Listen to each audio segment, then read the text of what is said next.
Antagonismo es lo que se opone, lo que hace resistencia, lo que está en contra de, la antítesis de, eso es el antagonismo. Luego, entonces, desde esa perspectiva, todo lo que es pecado está en contra de la voluntad de Dios y de la santidad de Dios. Por eso vamos a mirar algunos aspectos de esto. Hemos predicado en otras oportunidades también sobre pecado. Aquí predicamos de todo. Mira, el evangelio es un evangelio que Dios, así como lo diseñó, es un evangelio integral, de manera que no podemos solamente compartir palabra de prosperidad o palabra de sanidad. La compartimos, claro, aquí lo hemos hecho. Palabra de motivación, aquí lo hacemos. Pero también tenemos que predicar sobre el amor de Dios, sobre el juicio de Dios, sobre el pecado, sobre la sangre de Cristo, porque el evangelio es así. El evangelio, como Dios lo hizo, es integral, y eso nos hace que nosotros, los cristianos, los que seguimos a Cristo, los seguidores de Cristo, los discípulos, escuche, porque Cristo le dijo a sus apóstoles, enseñándoles todas las cosas que os he mandado. Eso lo hizo en el último día antes de irse para el cielo. Les dijo, les dio todas estas explicaciones y les dio recomendaciones muy certeras, muy precisas: ir por todo el mundo y predicar el evangelio a toda criatura. Y dice, enseñándoles todas las cosas que os he mandado. Y todas las cosas son todas las cosas. Todas las cosas están de pasta a pasta aquí en la palabra de Dios. Por eso nosotros enseñamos el evangelio integral de Cristo. No nos sectorizamos únicamente en un solo aspecto, sino que enseñamos toda la palabra, porque esa es la voluntad de Dios, enseñándoles todas las cosas que os he mandado, y esas son las que les enseñamos al pueblo. Hoy estamos diciendo entonces que el pecado como antagonista, aquello que se opone a la voluntad de Dios, a la santidad de Dios, aquello que se opone, que contrarresta, que opone a un propósito. Y pues vamos a saber, vamos a mirar, más bien vamos a definir por qué el pecado. ¿Qué es el pecado? Bien, hay en los escritos antiguos, ahora yo respeto, pero por favor quiero hacerme entender de lo que voy a decir. Pero hay nuevas versiones de la Biblia y cada vez se están cotejando cada vez más las versiones de la Biblia a lenguajes actuales. Y a mí me preocupa en cierto punto, teológicamente hablando, que desde que se hicieron las versiones originales, que obviamente, claro que sí, tiene validez el que para las traducciones tengamos que usar el mejor lenguaje actualizado, obviamente que sí, pero sin desfigurar el propósito para el cual Dios hizo el mensaje, y eso es lo que a veces preocupa. Entonces, mire, la gente ahora le dice, hablando ya en nuestra modernidad, usted va, y respeto las profesiones, entre esos los psicólogos, los humanistas, y le dicen a la gente, usted, ¿qué es eso de pecado? Pecado no hay. Eso es lo que usted siente, es un sentimiento de culpa, le dice la gente, ¿no? La gente llega atribulada a veces a estas conferencias o a estas consultas psicológicas, y le dicen, no, usted no tiene pecado. ¿Qué es eso? Eso es un invento de la religión para hacer sentir mal a la gente. Y le dicen, eso es un sentimiento de culpa. Un sentimiento de culpa que usted siente momentáneamente. Pero la Biblia dice en sus originales, escuche, a eso era que lo quería llevar, que cuando vamos a los originales son más certeros, más precisos, como Dios quiso que las cosas se dijeran. Tendríamos que más bien adaptarnos a lo que Dios dice, y no que nosotros adaptemos lo que Dios dijo, porque eso sí es un verdadero problema. La Biblia dice, por ejemplo, que pecado es rebelión, como por empezar a desglosar algunos significados. Rebelión. ¿Y rebelión qué es? Rebelión es desobedecer. Rebelión es desobedecer y o oponerse a una autoridad legalmente establecida. Es no querer acatar esa autoridad y sus designios o sus decretos. Eso es rebelarse. Rebelarse es yo no hago lo que usted está diciendo, yo me opongo, yo no quiero hacerlo. Es entonces la desviación, ya teológicamente hablando, es la desviación a la ley de Dios. No, la persona no quiere estar dentro de la ley de Dios, se desvía de la ley de Dios. Isaías 53 dice de la siguiente manera: todos nosotros nos descarriamos como ovejas, cada cual se apartó por su camino. Aquí hay una descripción profunda, generalizada para todas las edades. Eso no fue solamente para ese momento, sino que la palabra de Dios, inspirándolo el Señor al siervo, le dice, todos nosotros nos descarriamos como ovejas. Ahora, escuche. Estamos hablando de aquellos que tenemos uso de razón y aquellos que empezamos a tener coordinación en nuestros 5 sentidos. Y que hay un momento en que la Biblia está diciendo que en algún momento nosotros fallamos, todas las personas fallamos. Ahora tenemos que hacer estas aclaraciones puntuales porque es necesario. Los seres humanos, por naturaleza caída, por la desgracia del pecado, tenemos la tendencia en esa naturaleza humana a seguir pecando, a seguir fallándole a Dios, a seguir haciendo lo que a nosotros nos parece. Isaías dice, cada cual se apartó por su camino. O sea, cada quien tomó lo que le parecía que debía hacer y lo hace. Usted mira este contexto en que estamos, nuestra sociedad. Cada quien hace lo que se le da la gana. Usted se da cuenta, mira su entorno y hay cantidad de problemas, de luchas, de dificultades. Santiago lo dice, ¿de dónde vienen las guerras y los pleitos? No es de vuestras pasiones que combaten en nuestros miembros. Este cuerpo está lleno de la maldad. Desafortunadamente esa es una naturaleza pecaminosa caída y eso da razón del porqué de muchas cosas. Pero aquí lo que estamos diciendo es que la rebelión es la rebelión es el pecado es la rebelión y es lo que se opone a la voluntad de Dios, a la santidad de Dios. Esa es una definición. Hay otra definición. Hay otra definición que dice que es errar al blanco. ¿Por qué hay esta? Se lo hemos escuchado a muchos teólogos, se lo hemos escuchado a muchos maestros de la palabra, y dice, ¿por qué errar al blanco? Hace muchos años, mucho tiempo, yo escuché esta definición y pues cuando yo era más joven, cuando yo cumplía otros años antes, no me parecía, como que quedaba desajustado con esa definición y como que decía, pero bueno, no sé, no le encontraba mucha lógica. Pero mira lo que dice.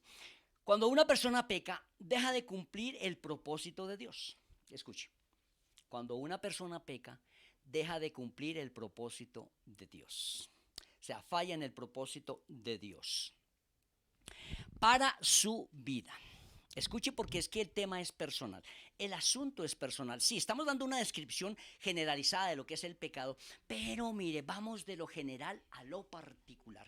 Vamos de lo que dice Dios acerca de la rebelión y vamos luego a mirar de que Dios empieza entonces a ajustar las cosas hasta que llega a mi propia vida, a mi propia personalidad, y ahí es donde entonces ya es un asunto personal. Ya se convierte en un asunto personal. Ya es Dios y yo, Dios y mi naturaleza, Dios y mi manera de ser o mi manera de comportamiento.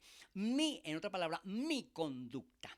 Entonces ahí es donde ya el asunto se vuelve personal. Y ese es el propósito de Dios, que esto sea personal, en una forma personal, una relación personal, en un direccionamiento, una direccionalidad personal. Usted y Dios, Dios y usted. Y ahí es donde entra el asunto que se pone interesante. Dice, para que cuando una persona peca, deja de cumplir el propósito de Dios para su vida, para la vida de cada quien. En ese sentido, escuche, el pecado consiste en errar al blanco. En ese sentido, el pecado consiste en errar al blanco.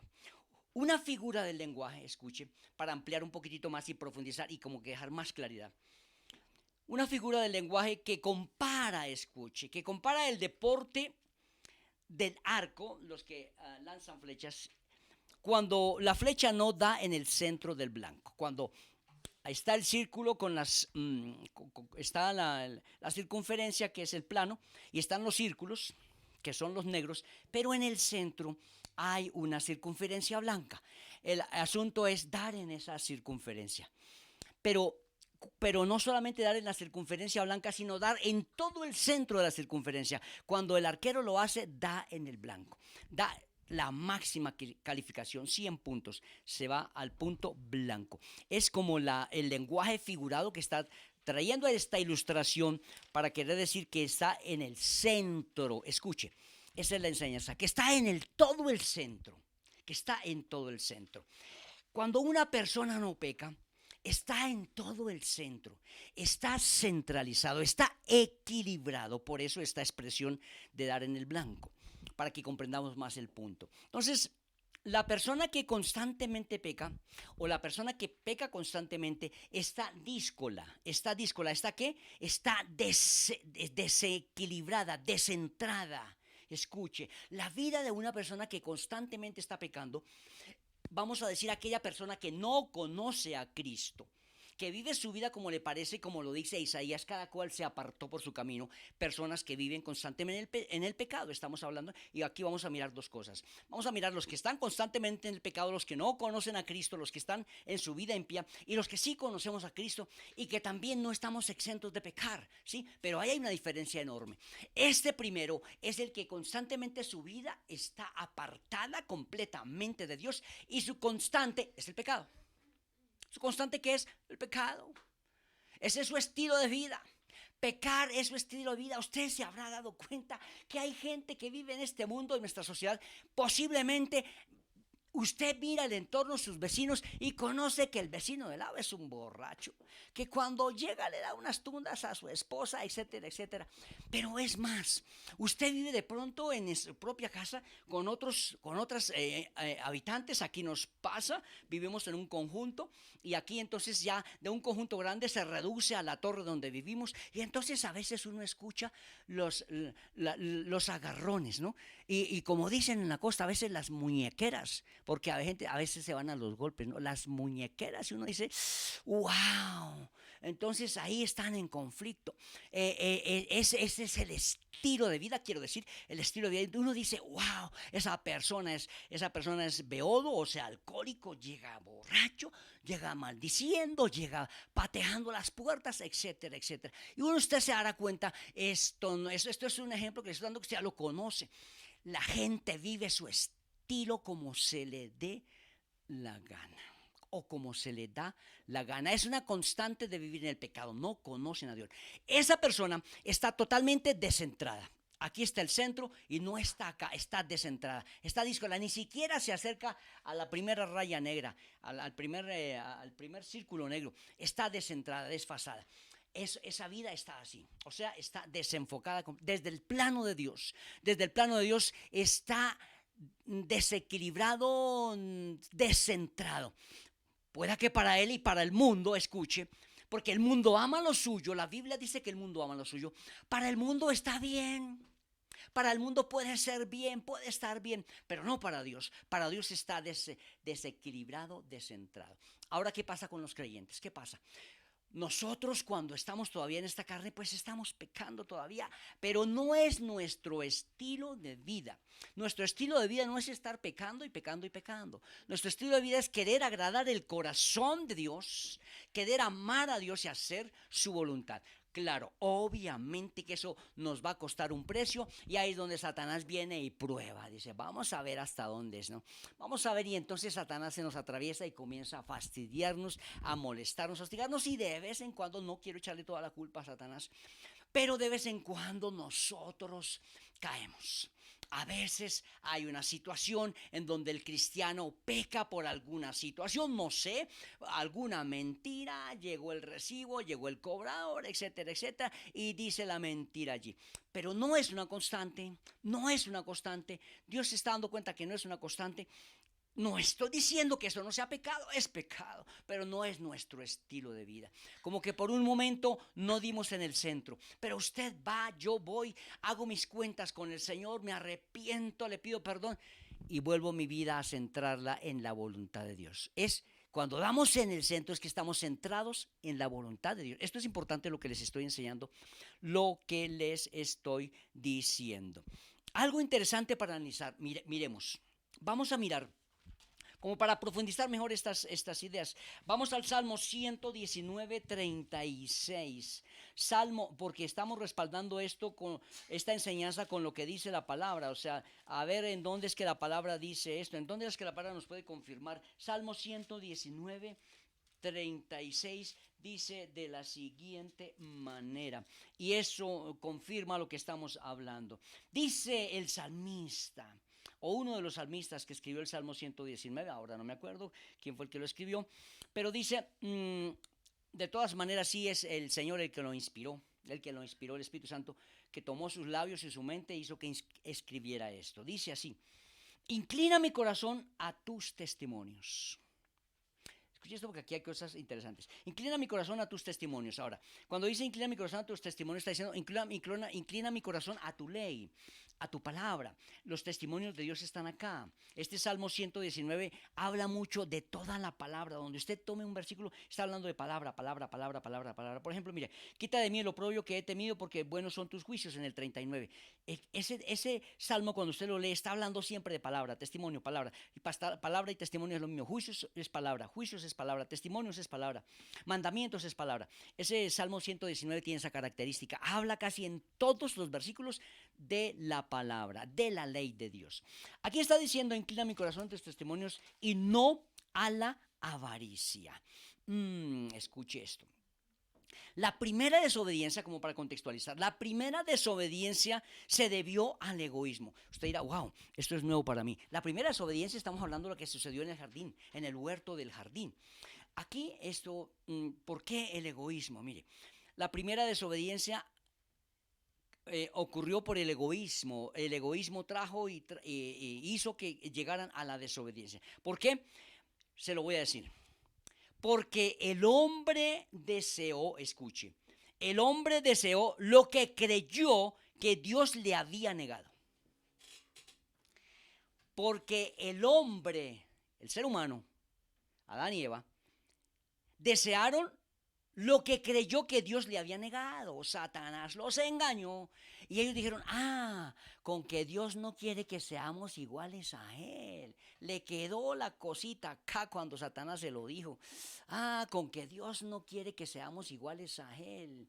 Nos está negando algo, mira, ahí como comenzó a trabajar la gente, nos está negando la oportunidad de ser iguales a Él. Entonces se llenó de avaricia. Se llenó de avaricia y de egoísmo, de querer saber las cosas por qué Dios no se las quería decir. Ahí el Salmo, por eso el Salmo 119, 30 dice, inclina mi corazón a tus testimonios, o sea, a tu palabra, a tu ley, a tus mandamientos, y no a la avaricia. Que mi corazón, en otras palabras, yo te digo algo, aquí hay una cosa bien importante. Nosotros los cristianos, escuche, porque esto nos trae luz, esto nos trae luz en momentos en que lo necesitamos. A veces usted tiene que tomar decisiones y son decisiones bien importantes. Y dentro de esas decisiones a veces hay cosas que no son legítimas, que no son legales. Te puede suceder en el trabajo, te puede suceder en el estudio, y entonces usted se siente tentado por un momento a solucionar esa situación en una forma que no es la más correcta, que no es la más ortodoxa, y eso hace que usted entonces se desvíe y actúe por sus emociones, porque si digo esto, porque si hago esto, voy a solucionar mi problema. Sabe que hay un principio que dice de la siguiente manera. Dice que yo me guiaré, escuche, mi vida se guiará por los principios para que seamos maduros en nuestras emociones. Escuche, mi vida se guiará por los principios y no por mis emociones. Por eso el que escribió acá dice, y que no se incline mi corazón a la avaricia. El corazón habla de las emociones. Aquí está diciendo que en el corazón están las emociones. Ahorita vamos a ver otras cosas interesantes del corazón. Por eso nuestra vida no se debe guiar por emociones, sino nuestra vida se debe guiar por los principios. Usted puede entonces, en ese momento en que tiene que tomar una decisión, y es una decisión muy difícil, ¿qué dice la palabra? ¿Qué dice el Señor que yo haga? ¿Qué dice el Señor que yo haga? Aunque mi corazón y mis emociones me digan que haga esto, si Dios me dice que esto es lo que debo hacer, pues esto lo debo hacer, y eso ahí hay que pagar un precio, indudablemente. Pero ¿sabe qué? Cuando usted paga el precio, da en el centro. Da en el centro porque el que hace la voluntad de Dios da en el centro. El que hace la voluntad de Dios da en el centro. Se queda centrado en lo que Dios quiere, aunque eso a veces le cueste problemas y dificultades. Bien, espero que hayamos entendido esta idea, que la hayamos captado a fondo.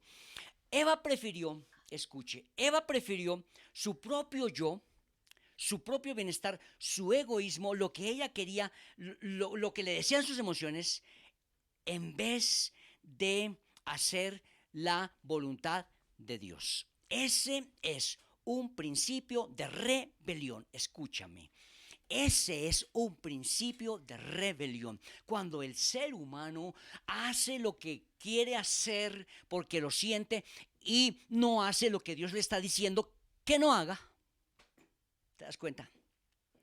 Y aquí entramos en una serie de conjeturas y de cosas. ¿Por qué la gente peca? Porque el pecado produce placer. El pecado produce satisfacciones y el pecado produce placer. Y ahí entra entonces cuando una persona peca por darle rienda suelta a sus emociones carnales, entra en una actitud de egoísmo y de desobediencia. Hago primero eso porque a mí me gusta, porque mi carne me llena, porque me siento, me da el placer, me siento en un estado de placer. Eso es egoísmo porque no hizo la voluntad del Padre. Estamos entendiendo el porqué del pecado, estamos entendiendo por qué el pecado es antagonista, por qué se opone, es por eso. Pero desafortunadamente el campo de esa batalla, de ese desenlace es mi carne, es mi vida, mi vida. Mi vida, ahí es donde se desarrolla el antagonismo o el no antagonismo, porque puede ser la otra situación, que yo decida no pecar y no hacer la voluntad de mis deseos. Entonces me someto mi carne, aplaco esas cosas y hago la voluntad del Padre. Ahí estoy dando en el blanco, en el centro. Estoy centrado, estoy nivelado, estoy a nivel, estoy en la voluntad de Dios. Estoy a tono con la voluntad del Padre. Eso sí es maravilloso. Eva prefirió su propio yo en vez de Dios, de hacerle caso a Dios. La advertencia a Adán y a Eva, escuche, la advertencia a Adán y a Eva era una prueba sencilla, le voy a decir. Cuando Dios le hizo la advertencia a Adán y Eva, de ese árbol no comerás. Escuche lo que pasó ahí. Era sencillo para ellos, muy sencillo. Cuando usted analiza toda la situación, cuando usted la analiza, usted se da cuenta que no era tan difícil. Mira, Dios los colocó primero en un jardín. Los colocó en el paraíso. Escuche, no era cualquier jardín, no era en el jardín botánico de Bogotá, no, que es muy lindo, que es muy hermoso. Era en el jardín del paraíso, era algo extraordinario, era algo maravilloso, algo súper extraordinario. Cero contaminación, cero aguas residuales, cero CO2, una cantidad de cosas. Era la maravilla de las maravillas donde Dios le había colocado. Si usted analiza la situación de Adán y Eva, entonces no estaban en las premuras en que estamos los seres humanos hoy en día. Dios dice, Dios que lo rodeó de todos los favores y misericordias, eso lo dice en un salmo. Todo lo pusiste debajo de sus pies. Cuando se analiza la situación de Adán y Eva, Dios los dio con un privilegio, los puso debajo de por encima de todo lo puso por debajo de ellos, y ellos eran los reyes de la creación. Nada les hacía falta, los colocó en medio de abundantes privilegios y provisiones. No había nada que ellos desearan que no lo tuvieran, nada, todo lo tenían, todo, salud, EPS, se iban a jubilar muy bien, etcétera, etcétera. Una cantidad de cosas. Si ustedes, estoy parafraseando un poquitito esto, ¿no? Entonces, ellos no tenían necesidad de comer de esa fruta. La prueba realmente era sencilla. Disfruten de todo, mira. Los pongo en este jardín y todo lo que hay es para ustedes. Todos los animales, las flores, los frutos, los ríos, los mares, los montes. Hagan lo que quieran, solamente que no me toquen eso. ¿Era sencillo o no era sencillo? Era sencillo. No era una prueba difícil. No tenían que ir a hacer un proceso de supervivencia a tal parte. Nada de esas cosas. No. Era solamente no comer de ese fruto. La prueba era sencilla. Pero ahí se estaba probando la integridad del ser humano. Si Dios quería probar si le servían a él de amor y de corazón o si le iban a desobedecer. Bien, solamente le restringió una cosa, el fruto de ese árbol. Escúchenme, era la oportunidad que el ser humano tenía de demostrarle su amor y su obediencia a Dios. La oportunidad que el ser humano tenía de demostrarle su amor y su obediencia a Dios. Ahora, escúcheme esto. Aquí tengo que hablar dos cosas. Las pruebas siguieron para la humanidad. Aquí estamos nosotros también. Y las pruebas ahora sí son bien duras, no son tan fáciles. No, son más difíciles. Dios no nos está diciendo, mi hijo, no coma de ese árbol. Nos está diciendo, mira, no desees la mujer de tu prójimo. Pero es que la mujer del prójimo es tan hermosa, 90, 60. Bueno, no les quiero decir más la descripción. Y entonces comienza a entrar eso por los ojos, ¿cierto? O mira, esta oportunidad que se presenta en la empresa, semejante contratazo que va a haber ahí. Son miles de dólares o de millones de pesos. Y ahí hay una oportunidad. Y ahí comienza, ¿cierto? Las pruebas no son tan fáciles. Pero yo te digo algo, hoy te lo digo. Esa es la oportunidad de demostrarle a Dios su amor por Él. Cuando tú le obedeces. Cuando tú y yo le obedecemos. Ahora puede ser una prueba de millones de pesos. O como puede ser la prueba más sencilla, más elemental. Pero en lo grande, en lo profundo o en lo sencillo, le demostramos a Él que sí lo amamos y que por amor le obedecemos. Mira, amor es obediencia, obediencia es amor. Es una de las demostraciones de que realmente le amamos. ¿Nos costará? Claro que sí nos costará. Pero es la oportunidad que tenemos los seres humanos para demostrarle nuestro amor a Dios cuando vienen los principios a mi vida y yo obedezco primero los principios y le digo no a mis tentaciones. Es más, no a mi propia concupiscencia, porque la Biblia dice que nuestra propia concupiscencia nos seduce, nos atrae y nos hace caer. Entonces a veces el enemigo no está afuera sino adentro. De esto es bien interesante. Te voy a decir algo. Dos cosas que más le gustan a Dios. Dos cosas que más le gustan a Dios. Hay dos cosas que realmente llenan el corazón de Dios, enamoran el corazón de Dios. Primero, que le creamos. Primero que le creamos. Cuando una persona le cree a Dios, llena el corazón de Dios. ¿Sabes por qué Abraham llenó el corazón de Dios? Porque le creyó a Dios y le fue contado por justicia. Cuando uno le cree a Dios, cuando Dios te habla, cuando Dios me habla y yo le creo su palabra, yo estoy confiando en Él. Señor, confío en lo que tú me dijiste. ¡Wow! Ya no me preocupo más. No voy a dejar que este problema me taladre la mente y el corazón, porque ya tú me dijiste esta situación, me la resolviste, me diste una palabra rema, lo creo. ¡Ja! Eso llena el corazón de Dios. La segunda cosa que le gusta y le agrada a Dios es que le obedezcamos. Que le obedezcamos. Dos ingredientes para dar en el blanco. Dos ingredientes para dar en el blanco, que le creamos y que le obedezcamos. Con esas dos cosas, escuche, con esas dos cosas usted y yo llenamos el corazón de Dios. Usted y yo llenamos el corazón de Dios. Entonces ya no tenemos que ir de rodillas a subir al santuario de Monserrate, no tenemos que andar descalzos sobre vidrio, no tenemos que hacer una cantidad de cosas para agradar el corazón de Dios. Solamente que le creamos y que le obedezcamos. ¿Sabe eso en qué se encierra? ¿Sabe qué es lo único que puede llenar estas dos medidas? El amor. El amor. Cuando tú amas a Dios, cuando tú amas a Dios, estas dos cosas no te serán difíciles. No te serán difíciles. Por eso Cristo, predicando a su gente, les dijo: el que me ama, mi palabra guardará. Aleluya. Te estoy dando claves. Te estoy predicando las cosas sencillas. Te las estoy predicando sencillas pero transparentes, fáciles de digerir, fáciles. Mira, por eso entonces yo te digo hoy, enamórate de Jesús. Enamórate de Él. ¿Y cómo te vas a enamorar si no lo conoces? ¿Cómo te vas a enamorar si no pasas tiempo con Él? Escúchame, porque es que lo uno trae lo otro. Esto es una consecuencia, esto es una lógica, esto es un hilo conductor.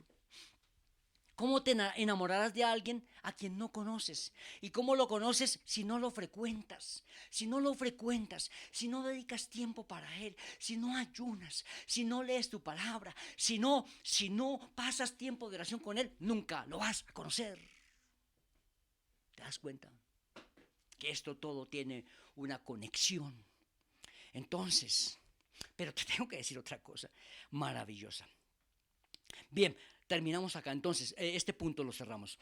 Que para poder hacer estas dos cosas, nos tenemos que enamorar de Dios. Estar enamorados de Dios. Una persona enamorada hace lo que sea. Una persona enamorada le obedece a Dios y Dios no te va a poner cosas imposibles. Dios no te va a decir, bueno, si tú me amas, tírate por ese despeñadero. No lo va a hacer, porque el amor de Dios no es así. Solamente te va a decir, obedece mi ley. Y todas estas cosas, dice la Biblia, todas estas cosas se resumen en esto: amarás a Dios y a tu prójimo como a ti mismo.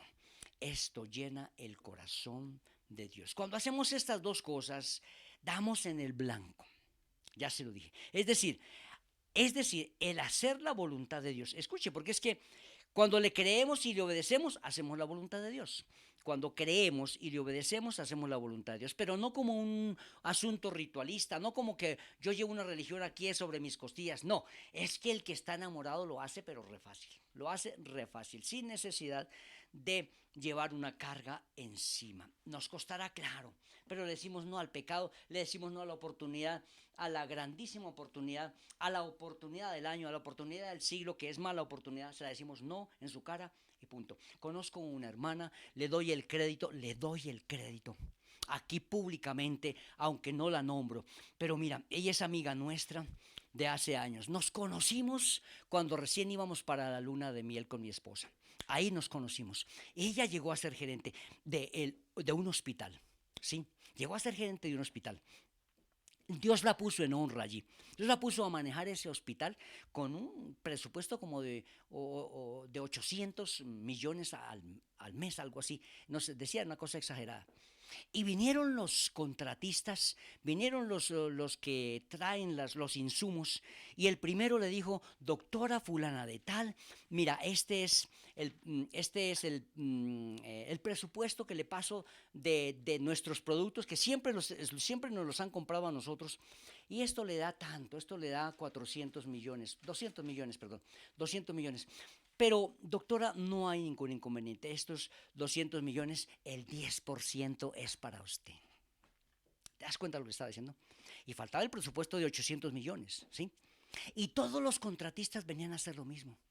Y ella se para del escritorio, ella es cristiana, se para el escritorio y le dice: usted me está diciendo que yo acepte un soborno del 10% sobre 200, 300 o 500 millones, porque es que así es el estilo. Dice: sí, es que así se hace en todas partes. Le dijo: pues aquí no se hace eso, porque yo soy cristiana y yo no acepto sobornos. Digo: doctora, pero es que eso no va a saberlo nadie, eso no va a trascender. Mire, eso se hace en todas las instituciones, en todo Bogotá. Y ella le dijo: no será así conmigo. ¿Te imaginas? Saca la cuenta, el 10% de 800 millones. ¿Cuánto te da? ¿Cuánto te da? ¿Cuánto te da? Hay que tener carácter espiritual. Hay que tener carácter espiritual. Hay que tener el principio, lo que yo te dije. Bueno, no lo que yo te dije, lo que yo te prediqué, pero que lo dice el Señor. Que hay que obedecer el principio antes que mis emociones. Y en ese tiempo se tenía que pagar la casa, se tenía que pagar el carro y se tenía que tener para las universidades de sus dos hijos. ¿Te das cuenta? O sea, ese 10%, ¿cuánto me hubiera arreglado la vida? Me hubiera pagado la casa, el carro y la universidad de mis hijos. O sea, la mente humana rápido te dice así, ¿cierto? Pero Dios le decía: no hurtarás, no cometerás cohecho, dice la palabra, no cometerás cohecho. Eso es pagar un precio. Eso es pagar un precio. Estar alineados con la voluntad de Dios. Usted está alineado con el corazón de Dios cuando usted hace la voluntad de Dios. Ahora, cuando usted hace la voluntad de Dios y está alineado con la voluntad de Dios, entonces yo te digo algo: Dios con usted tiene su contentamiento. Dios con usted tiene su contentamiento. Aleluya. Y Él podrá decir, este es mi hijo amado, esta es mi hija amada, en quien mi alma tiene su contentamiento, porque este hombre y esta mujer no andan conforme al estilo del mundo, sino conforme a mi estilo y a mi voluntad. ¡Wow! Y te voy a decir algo. Vea lo que dice Juan 8:29. Mira una de las consecuencias, o más bien de las bendiciones, y también de doctrinalmente lo que le estoy hablando. Mira lo que dice Juan 8:29. De las palabras de Cristo, de los labios de Jesucristo, vea lo que dice. Porque el que me envió, dice el Señor Jesús, el que me envió, conmigo está. Aleluya. El que me mandó a esta tierra, el que está en el cielo y que me envió a esta tierra, dice, conmigo está. Y vea lo que dice, subraya eso, no me ha dejado solo el Padre. El Padre no me ha dejado solo, escuche. Dice, no me ha dejado solo el Padre. Esto es para nosotros, esto es para nosotros. Dios lo dice, Cristo lo dijo en su momento, pero esto es para nosotros. No me ha dejado solo el Padre. Ahora viene el por qué. Ahora viene la respuesta. ¿Por qué no lo ha dejado solo? Porque yo hago siempre lo que le agrada. Aleluya. O sea que Cristo Jesús le creía al Padre y le obedecía al Padre. Y lo hacía por amor. Lo hacía por amor. Aquí te estoy dando la escritura. Aquí te estoy dando el respaldo bíblico, el piso bíblico, el piso teológico de lo que te estoy predicando. Cristo lo practicó, lo vivió y lo enseñó. Aleluya. ¿Y para quiénes? Para nosotros. Entonces dice, no me ha dejado solo. Oiga, escúcheme. Usted quiere en los momentos de crisis, en los momentos más difíciles, en los momentos cuando se esté pisando, tocando fondo, en los momentos cuando decimos vulgarmente se está raspando la olla. Usted quiere en esos momentos no sentirse solo. ¡Ja! Haga la voluntad del Padre. Yo lo he experimentado en mi vida, en mis momentos más difíciles, en momentos de salud, en momentos de problemas, de dificultades que los he tenido bien serios. No me he sentido solo. Y no porque yo sea el santo más santo, no, porque procuro agradar al Padre. Claro, Él tiene misericordia de mí y la palabra me dice, por su misericordia no hemos sido consumidos. Gloria a Dios. Pero la actitud de su corazón, mi actitud es que siempre quiero agradarlo a Él. A pesar de mi naturaleza, a pesar tengo que pelear contra este hombre viejo. Y no porque cumpleaños hoy, no. Tengo que pelear porque es que el hombre viejo es mi naturaleza vieja, ¿no? Entiéndanme, por favor, entiéndanme eso. Entonces, aquí se están riendo todos. Bueno, es para que se rían, tranquila. No se preocupe. A mí me gusta reírme de mí mismo. Ríase con confianza. Entonces dice, porque yo hago la voluntad. Porque yo hago la voluntad del Padre. Porque hago siempre lo que le agrada. Y por lo que hago lo que le agrada, entonces Él no me ha dejado solo. Aleluya. Entonces te digo esto. Te digo esta conclusión hermosa de lo que dice esa palabra. El hacer la voluntad de Dios es garantía de su compañía. ¿Cómo le parece? ¿Cómo le parece? El hacer la voluntad de Dios es garantía de su compañía. ¡Wow! ¡Qué maravilla! ¡Qué maravilla! El que usted y yo le creamos y le obedezcamos nos garantiza que Él estará con nosotros. Porque Juan lo está diciendo, el Evangelio de Juan 8:29 te lo está garantizando porque eso es para ti y para mí. Desafortunadamente se me acabó el tiempo y no tengo todo el tiempo para desarrollar lo que quedó. Bien, pero entonces, el pecado sí causa problemas con nuestra relación con Dios. El pecado hace que Dios se aparte de nosotros. Escuche, hay teólogos y yo sí le tengo que decir, no soy el teólogo más profundo, no lo soy. Solamente miro la palabra y a veces Dios me revela cosas,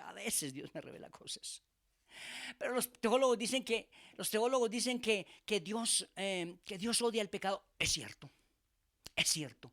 Dios odia el pecado. Pero si la persona, escuche, vive constantemente, si su constante es el pecado, Dios necesariamente se tendrá que apartar de él. Dios necesariamente se tendrá que apartar de él. Porque ya Dios no puede convivir en una casa llena de pecado. Y te digo, tu vida y mi vida son la casa del Señor. Tu corazón y mi corazón son la casa del Señor. Por eso el pecado es el antagonista. Escuche, el pecado es el antagonista de la presencia de Dios en tu vida o en mi vida. Por eso estoy predicando esto. Por eso estoy predicando que el antagonismo del pecado, el antagonismo, el que hace la guerra, la lucha, el que se opone a la presencia de Dios, es el pecado. El pecado se opone a la presencia de Dios. Cuando una persona peca, Dios se entristece. Escucha, estoy hablando porque le he predicado a los que no conocen a Dios como a los que conocemos a Dios. Cuando el ser humano que no conoce a Dios vive en un constante pecado, Dios lo sigue amando, pero no está ahí con él. Lo ama, claro. Si Dios amó a Tiro Fijo, Dios amó a Pablo Escobar, dice la Biblia, de tal manera amó Dios al mundo. Los amó. Quería que se arrepintieran. El Señor no quiere que ninguno se pierda, sino que todos procedan al arrepentimiento. Eso es amor. Eso es amor. Pero si la gente no se arrepiente y sigue viviendo en sus pecados, por fin la justicia de Dios cae sobre ellos. Esto lo he predicado muchas veces en este púlpito. Yo creo que algunos tienen como un callito acá porque lo he predicado muchas veces. Pero el pecado es el antagonista de la presencia de Dios.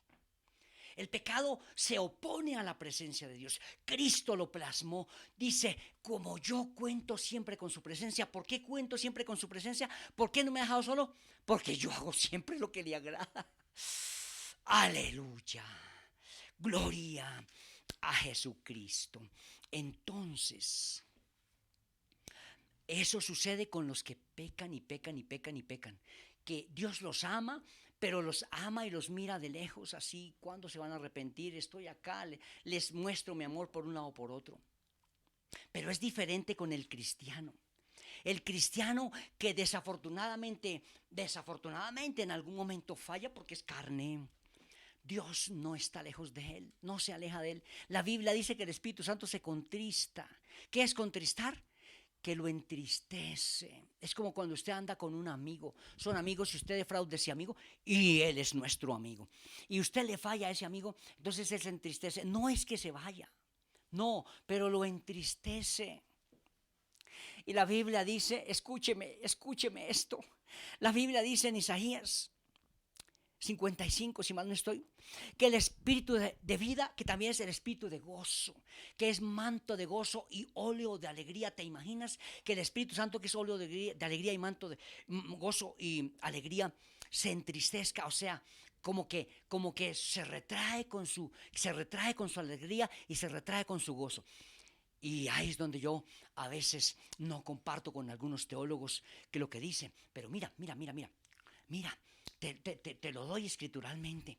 Cuando el rey David pecó con ese pecado profundo que hizo de tomar la mujer de su prójimo y luego matar a su prójimo para quedarse con esa mujer y cubrir todo su pecado, en el Salmo 51, él sintió en un momento dado, porque se endureció, sintió en un momento dado que el Espíritu Santo no solamente estaba entristecido, sino como que comenzó a irse. Ya no sentía tan profundamente la presencia de Dios. Ya no la sentía tanto. El pecado estaba siendo un antagonista, el pecado de él, estaba siendo un antagonista entre él y la presencia de Dios. Eso lo detectó el salmista. El salmista lo detectó y vamos a ese salmo. Mira lo que dice la palabra de Dios y que inspirado por el mismo Espíritu Santo lo dice. Aleluya. Dice, ten piedad de mí, oh Dios, conforme a tu misericordia y conforme a la multitud de tus piedades, borra mis rebeliones. Estaba reconociendo que pecó, estaba reconociendo que le falló al Señor. ¿Por qué? Porque yo reconozco mis rebeliones. Eso es lo que tenemos que hacer nosotros los cristianos. Claro, le fallamos a Dios y ahí mismo vamos allá, vamos al lavatorio, vamos a la sangre del Cordero. Padre, perdóname. Wow, no dejemos que pase tiempo, no dejemos que se oculte el sol, no dejemos que sumen los minutos en contra nuestra, porque el tiempo ahí es un enemigo, si tú no te arrepientes. Entonces, mira, y mi pecado está siempre delante de mí. Me faltó predicarles todo eso, en qué parte está el pecado. Pero mira, contra ti solo he pecado y he hecho lo malo delante de tus ojos, para que sea reconocido justo en tu palabra y tenido por puro en tu juicio. Y vea lo que dice, En el 11, vea lo que dice, estaba sintiendo la angustia, la agonía, mira, estaba sintiendo una agonía terrible, terrible. Mira lo que dice, no me eches de delante de ti. ¡Wow! Hay un momento en donde si el cristiano no se arrepiente, si el cristiano persiste en pecar, hay un momento en que Dios lo tiene que echar. Ahí donde yo me opongo a algunos teólogos que dicen que no. Pero la Biblia dice, te lo dice, no me eches de delante de ti. Y mira lo que dice, y no quites de mí tu Santo Espíritu. Terrible. Terrible, terrible, terrible. Estoy hablando con los cristianos. No estoy hablando con el que no conoce a Dios. Estoy hablando con el que sí probó las mieles de la gloria de Dios. Y fue lavado con la sangre del Cordero. Y él lo hizo tabernáculo de su Espíritu y colocó en él su Espíritu Santo. Y ahora ha sido templo del Espíritu Santo. Y comienza a pecar. Dios empieza, su presencia se empieza a apagar. Su fuego se empieza a apagar poco a poco. Su conducta está conduciendo a eso. Su conducta está conduciendo a que el Espíritu de Dios comience a apagarse en su vida. Y que Él comience a echarlo delante de sí. Y que por último quite de ti su Santo Espíritu. Eso es tremendamente grave. Ahora, para los que dicen que Dios no lo echa, entonces, ¿qué pasó con Adán y Eva? Piense. ¿No los echó del paraíso? Los echó del paraíso. No los echó de su presencia en donde ellos la tenían las 24 horas del día. Ojo con eso. Esto es para los que persisten en pecar, claro. No estoy diciendo para los que ocasionalmente, resbalaron. No, estoy diciendo para los que persisten en pecar y pecar y pecar. El pecado es un antagonismo de la santidad de Dios y el pecado es un antagonista de la presencia de Dios. El Señor nos guarda, el Señor nos libra, el Señor nos proteja. Te dejo ahí, mi amado hermano. Te dejo con esta reflexión dominical. Dios te bendiga.